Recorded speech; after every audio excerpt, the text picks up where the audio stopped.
Crime scene पर आपने क्या देखा, इनिशियल तौर पर क्या पता चलता है, उसमें कितनी लागत है और लड़की की इस वक्त सूरत? अच्छा, ये भी इसके अंदर ऐड कर लीजिएगा। बताया जा रहा है कि एक लाश जो है वो पुरानी है और दो लाशें जो है वो आज की। इसके हवाले से क्या अपडेट है? बिस्मिल्लाहिर्रहमानिर्रहीम। बिल्कुल एक वक़्वा है और दुख भरा वक़्वा है। बेसिकली 3 बॉडीज़ हमें मिली हैं लेडीज़ की और एक बच्चा था, यंग लड़का है। बेसिकली वो बेहोशी हालत में था, वो हमने हॉस्पिटल शिफ्ट कर दिया, वो स्टेबल है, वो ठीक है। एक बंदा जिंदा भी था, वो उनका वालिद था बेसिकली। तो जो डेथ हुई है उसकी बीवी की डेथ हुई है, उसकी बहू की डेथ हुई है और उसकी बेटी की डेथ हुई है।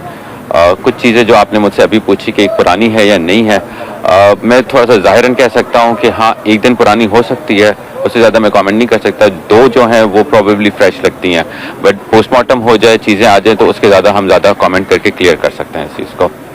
वजह मौत मालूम हो क्या लग रहा है कि क्या वजह कैसे?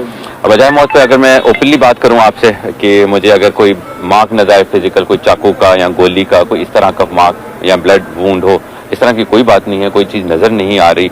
जो भी है, या पॉइजनिंग है या कोई और चीज़ है, वो हमें पोस्टमार्टम के बाद ही क्लियर होगी चीज़ें। वालिद साहब भी वालिद साहब जख्मी नहीं है, बट कंडीशन ऐसी है कि वो थोड़ा सा बात उल्टी सीधी कर रहे हैं। जैसी चीज़ें क्लियर होंगी तो हमें चीज़ पता चल जाएगी होपफुली। पड़ोसियों की जानिब से कुछ बताया गया कि किस तरह आप लोग को इतला किस तरह मिली?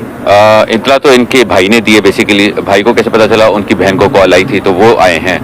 उनसे भी मैंने काफ़ी चीज़ें सवाल जवाब किए हैं, उन्होंने चीज़ें हमें काफ़ी बताई हैं, but not in detail because इनके टर्म्स अच्छे नहीं थे। पड़ोसी से भी हमने इंटरव्यू किया, वो जैसे जैसे तफ्तीश आगे जाएगी तो हम चीज़ें क्लियर करेंगे। कितना ये लोग यहाँ पे रह रहे थे और इनके घर में कितने लोग थे? पहले ये रनछोड़ लाइन में रहते थे, काफ़ी टाइम से इधर शिफ्ट हुए हुए हैं, तो यही कहना चाहिए कि स्टेबल है काफ़ी फैमिली इधर ही काफ़ी टाइम। ठीक है, थैंक यू सो मच।